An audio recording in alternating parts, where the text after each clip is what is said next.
애엄마는 아이의 출생신고도 안 했던지 우리 아들은 세상에 없는 아이였고, 그렇다고 법적으로 제 호적으로 올릴 수도 없는 상황이라서 그냥 악착같이 돈 벌어 아이를 무작정 먹여주고 길렀는데, 나중에 학교 갈 나이가 되어도 취약 통지서가 나오질 않더라고요. 아이는 저를 아빠로 알고 있는 상태였는데 유치원조차 보내질 않아서 아이는 변변한 친구도 없어 늘 놀이터에서 혼자 놀았습니다. 그런 모습을 볼 때마다 사장님을 다시 찾아가서 엎드려 빌어서라도 아들을 받아들여 달라 그럴까 했지만, 아무리 생각해도 거기서는 잘 자랄 것 같지가 않았어요.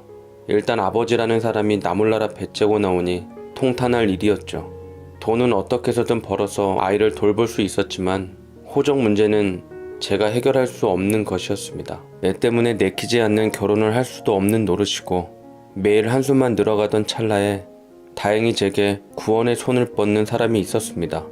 그건 바로 누나 내외였어요. 저 혼자 끙끙거리며 아이를 키우는 것에 대해 안쓰럽게 보았던지 누나가 어려워하자 매형이 제게 조심스럽게 말하더라고요. 주호 이제 학교 갈 나이 됐는데 우리가 돌보면서도 호적에서는 방치를 해놨으니 우리도 여태 정말 많이 마음이 불편하더라고. 누나도 내 눈치 보느라 어려워하는 것 같기도 하고, 자주 보니 주호랑 정도 들고 해서 우리 호적에 올려놓을까 해. 일단에 학교는 보내야 하니까. 평소 매정하고 차가운 줄만 알았던 매형이 저와 제 아들을 위해 이런 처사를 내려주니 어찌나 고마웠는지 모릅니다. 그 앞에서 저를 수십 번을 하며 제가 울면서 고맙다고 하니 매형은 가슴이 울컥했는지 눈시울을 붉히시며 저를 다독여 주셨어요. 이 사람아, 내 아무리 정이 없기로서니 우린 가족이잖아. 주호가 자네 아들이면 내 아들이기도 한데, 자네가 나중에 결혼하고 자리 잡으면 그때 주호 법적인 것을 다시 정리해봄세. 주호를 진심으로 예뻐하고 핏줄로 여기며 가족으로 받아들여 주려는 제 가족들의 움직임으로 인해 감동을 받게 되었습니다. 그리고 아들은 드디어 초등학교를 들어가게 되었고 조금씩 공부에 대해 알아가기 시작했습니다. 한글도 숫자도 아무 선행학습이 되어 있지 않은 아이였기에 초반에는 친구들에게 많은 놀림도 받고 시험조차 못 볼 정도로 심각한 상황이었지만, 아이는 스스로 뭘 느꼈던지 책상에 앉아있는 시간이 길어지기 시작하며 스펀지처럼 학습을 받아들이기 시작했습니다. 불과 한글을 떼는 데는 한 달도 걸리지 않았으며 숫자 9구단, 세 자리 사칙 연산을 하는 것도 마찬가지였습니다. 0점에서 10점, 30점, 100점까지 점수를 도달하는 것도 큰 시간이 걸리지 않았어요. 학년이 올라갈수록 아이는 공부에 재미를 느끼며 욕심을 내었고, 제가 무식했던지라 아이가 원하는 문제집이나 전과를 사라고 직접 돈을 주었습니다. 제 어렸을 적 같았으면 책 사라고 준 돈을 빼돌려서 군것질 하는데 다 썼을 텐데, 우리 아들은 그걸 전부 책 사는데 사고 모자르는 건 중고 책방을 적극 이용하기도 했네요. 저희 동네 낡은 중고 책방에서 우리 아들은 VIP 손님이었습니다. 워낙 문제집이나 참고서를 중고로 사가니 직접 이것저것 더 챙겨주기도 하고, 아이는 문제집을 푸는 것을 놀이로 알았습니다. 그리고 마침내 중학교, 고등학교 전교 1등에서 3등 밖으로 벗어난 적이 없게 되었고, 선생님들에게는 서울대학교 갈 미래 유망주가 되었죠. 저는 그때쯤 돈을 차곡차곡 모아 배운 게 도둑질이라고 작은 중국집을 운영하게 되었는데, 그곳에서 손님으로 오다 가다 만난 3살 어린 여자와 결혼을 하게 되었습니다. 그것도 공부하는 틈틈이 제 아들이 식당 일을 도와주면서 중간에 연결을 해준 덕이었죠. 정말 복둥이 우리 아들이었습니다. 그럼에도 불구하고 아들은 무슨 낌새를 아는 것처럼 제게 항상 고맙다고 했어요. 고마워요 아빠. 내가 이렇게 아버지 아들로 큰 게 자랑스럽고 앞으로도 늘 감사하는 마음으로 살면서 은인처럼 모시며 효도할게요. 절 아들로 태어나게 한 걸 후회하지 않으시게요 라고 얘기를 하는데, 간혹 그런 말을 들을 때면 얘가 뭘 알고 얘기하나 싶어 그냥 허허 웃고만 넘겼습니다만, 뭐 세상에 비밀이 없으니 언젠가 친부모에 대해서도 알게 해주는 게 맞겠지요. 그렇지만 우리 아들이 마음 준비가 되고 더 철이 많이 들었을 무렵 조용하게 술잔을 부딪히며 진지하게 말을 해주고 싶었습니다. 아무튼 아들 덕에 이어진 제 와이프는 다행히 마음 착한 여자라 우리 아들을 친아들처럼 뒷바라지도 잘해줬고 잘 챙겨주었어요. 덕분에 우리 아들은 다시 제 호적으로 입양자로 맞아들이게 되었고, 그때쯤 제 늦둥이 딸이 태어나게 되었습니다. 너무 기뻐서 정말 살맛이 나더라고요. 이쁜 마누라와 공부 잘하는 든든한 아들과 귀여운 딸까지. 어렸을 적에는 막 나가게 살았지만 뒤늦게 이런 행복한 가정을 가진 것도 다 우리 아들 덕택이라 여겼습니다. 그렇지만 제 아들에게 의지하게 되면 될수록 제 핏줄이 아닌 것에 대해 유난히 걱정이 들었고 언젠가 그 아이의 친부가 나타나 우리 아들을 송두리째 빼앗아 갈 것만 같았습니다. 그런 악몽을 꾸면서도 저는 아들에게 계속 의지하게 되었어요. 아들은 제게 버팀목이 되어주며 열심히 공부했고 정말로 꿈에도 그리던 의예대를 가게 되었습니다. 대박이었던 거죠. 그것도 장학금을 받아서 간다고 서울에 있는 의예대를 두고 지방에 있는 의예대를 다녔습니다. 저는 아들을 위해서 편한 학교 생활을 위해 가게고 뭐고 다 정리하고 온 가족이 아들의 대학교 근처로 이사를 가게 되었고 아들은 의예대 졸업도 마치고 군의관으로 다녀온 후 병원 인턴으로 근무하게 되었습니다. 저는 그곳에서 중국집을 운영하며 저 아들이 내 아들이다라며 자랑스럽게 떠벌리고 다녔고 딸이나 아내 역시 아들을 자랑스러워하며 엄지척을 외쳤습니다. 차라리 지방으로 오니까 제 마음도 편하고 좋더라고요. 전전긍긍한 것도 없어져 마음이 편해 살도 찌고 잠도 잘 자게 되었습니다. 때마침 우리 아들이 좋다는 여자를 만나 결혼을 한다기에 저는 허락을 하고 상견례까지 무사히 치르며 아들의 결혼식만을 앞두고 있었습니다. 아들은 결혼을 앞두고 저희 누나나 형들에게도 찾아가 깍듯하게 인사를 드렸고 특히나 저희 누나나 매형에 대해서는 옛날에 받은 은혜를 생각하며 제2의 부모님으로서 모실 정도로 극진하게 대했어요. 아들이 잘 되자 연락도 없던 사람들이 발을 담그려고 했고 그걸 쳐내는 것은 엄연하게 내 몫이 되었습니다. 그리고 아들이 잘 되었다는 소문을 어떻게 들었던지 정말로 흉악한 발을 담그려는 작자가 나타나고야 말았던 것이었죠. 그건 바로 제 아들을 수십 년 전에 버리고 등졌던 제 첫 스승이자 중국집 사장님이었습니다. 사장님은 벼랑간 제게 일하고 있는 중국집을 찾아와서는 주문을 하더라고요. 처음에는 누군지도 몰랐습니다. 세월의 흐름도 있었고 그 사람도 저도 나이가 많이 된 상태였으니까요.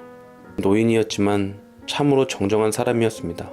짜장면 한 그릇을 시키더니 다 비우고 공깃밥까지 시켜 비벼 먹은 후에야 절 불러 세우더군요. 어이 사장 양반, 음식 맛이 내 손맛만 못해. 수십 년 동안 요리를 했을 텐데 맛이 여전히 초보 상태에 머물러 있구먼. 아니면 음식을 공부하고 연습할 시간에 내 아들을 키우는데 너무 혼신의 힘을 다해서 그랬나? 자네 아들로 둔갑시킨 내 아들 의사로 병원에서 일하고 있다며? 라고 말하는데 심장이 덜컹거리며 하마터면 오줌을 지를 뻔했습니다. 덜덜 떨리는 마음으로 그 사람을 보니 아니나 다를까 옛 사장님의 얼굴이 남아있더군요. 노인이 된 사장님은 정정한 자태로 이제 와서 자기 가정이 위태로울까봐 외면하고 버렸던 자신의 아들이 성공했다며 그 덕을 바라고 온 모양이었습니다. 저는 도끼 눈을 뜨며 뻔뻔스러운 사장의 자태에 온몸을 다해 거부 의사를 밝혔습니다. 사장님 아들이라뇨? 말씀 좀 가려 하십시오. 30년 넘게 아들을 외면하고 버리실 때는 언제고 이제 와서 아들이 의사가 됐다니까 어딜 기어나오길 기어나옵니까? 참으로 뻔뻔스럽네요. 사장님께서 추운 밖에 있던 그 아이에게 등을 보인 순간 사장님께 미칠 화를 피해 아들을 제게 떠넘기신 순간 제 아들이 되었습니다. 함부로 아들이란 말 하지 마십시오. 한때 좋은 감정을 가진 제게 밑바닥까지 보이지 마시라고요. 나 죽기 전에 내 아들 반드시 내 호적으로 원위치 시키고 싶어서 왔네. 법적으로도 현실에서도 그 아이는 내 아들이니까. 천륜이란 말이 괜히 있는 줄 아나? 자네가 아무리 우리 부자 사이에 천륜을 끊으려 해도 쉽지 않을 걸세. 내 아들에게 내가 친부라는 것을 고백하고 그 아이의 의사를 물어보는 게 합리적이지 않나? 언제까지 손바닥으로 하늘을 가릴 수 있을 거라 생각하나? 라고 말하는데 그 말은 반은 맞고 반은 틀렸습니다. 법적으로도 현실에서도 주어가 사장님의 아들은 틀린 말이었고 천륜을 끊을 수 없는 것과 제 아들에게 모든 사실을 밝혀서 아들의 의사를 물어봐야 한다는 일은 맞았던 겁니다. 이제 어린아이가 아니니 저보다 상황 판단을 월등히 잘할 수 있는 배운 녀석이니 이제는 진실을 밝혀야 할 때가 오긴 했습니다. 사장님은 오늘 기어코 아들을 만나고 가겠다고 자리를 지켰고 다 늙은 노인을 무력으로 내쫓을 수도 없는 노릇이라서 기왕지사 이렇게 된 거 순리대로 맡기기로 했습니다. 이미 아내한테는 제가 모든 것을 말해 놓았기 때문에 아내 역시 당황한 기색 없이 아들의 마음을 존중해 주기로 마음먹었습니다.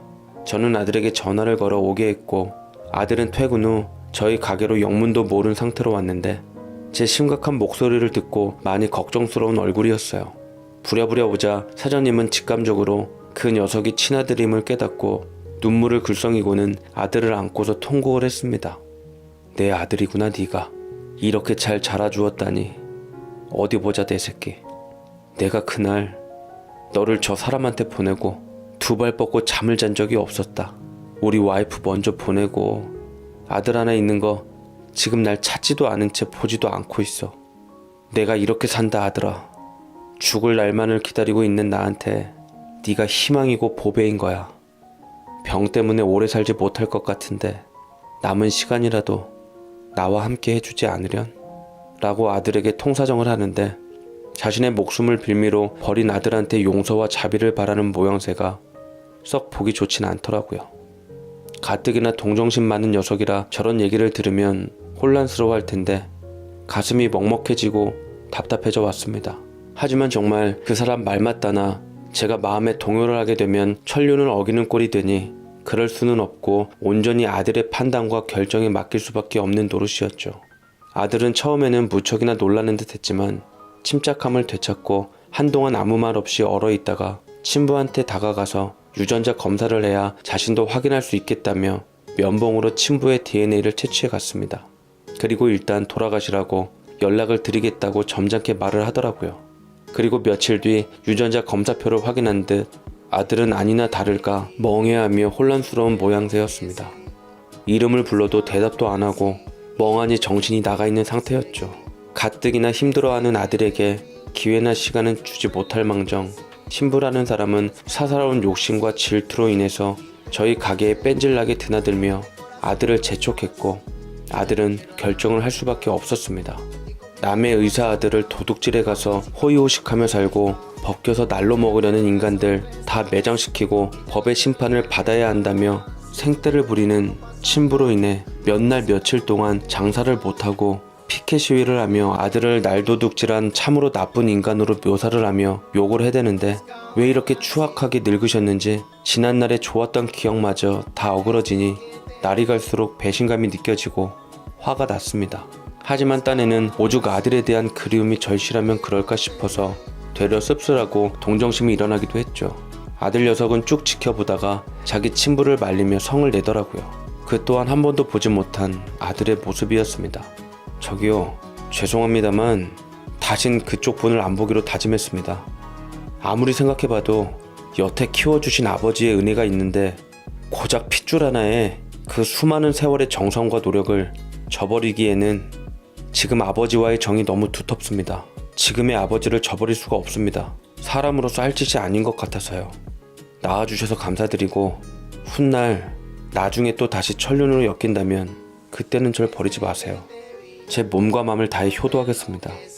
그때는 지금의 저와 아버지처럼 돈독하고 친한 사이로 인생을 함께 보내길 바라겠습니다.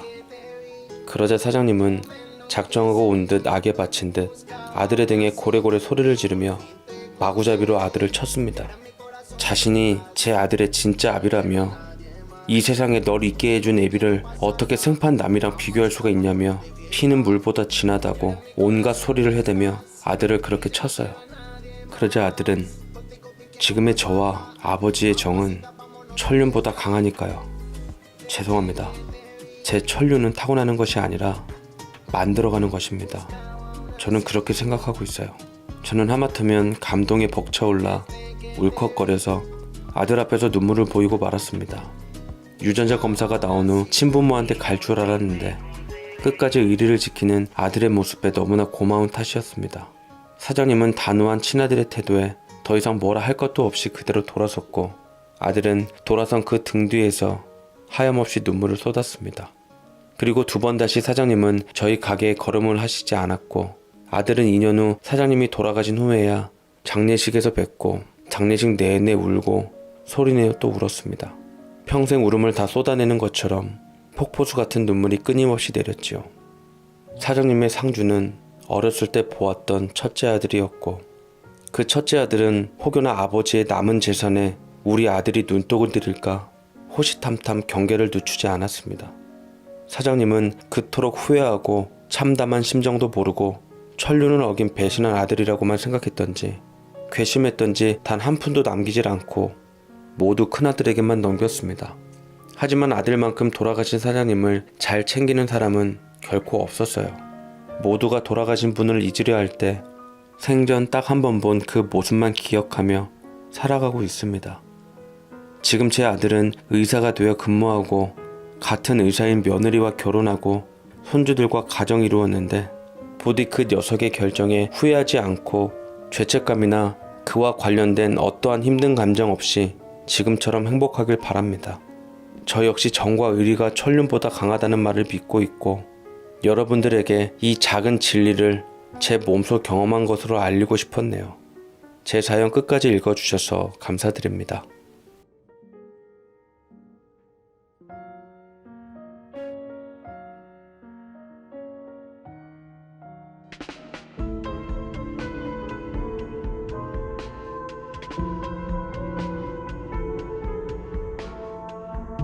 사연 읽어주는 연인이었습니다. 오늘도 저희 채널을 찾아와 주셔서 감사드리고 저희는 또 다른 사연으로 찾아뵙겠습니다. 영상 끝까지 함께 해주셔서 감사드립니다.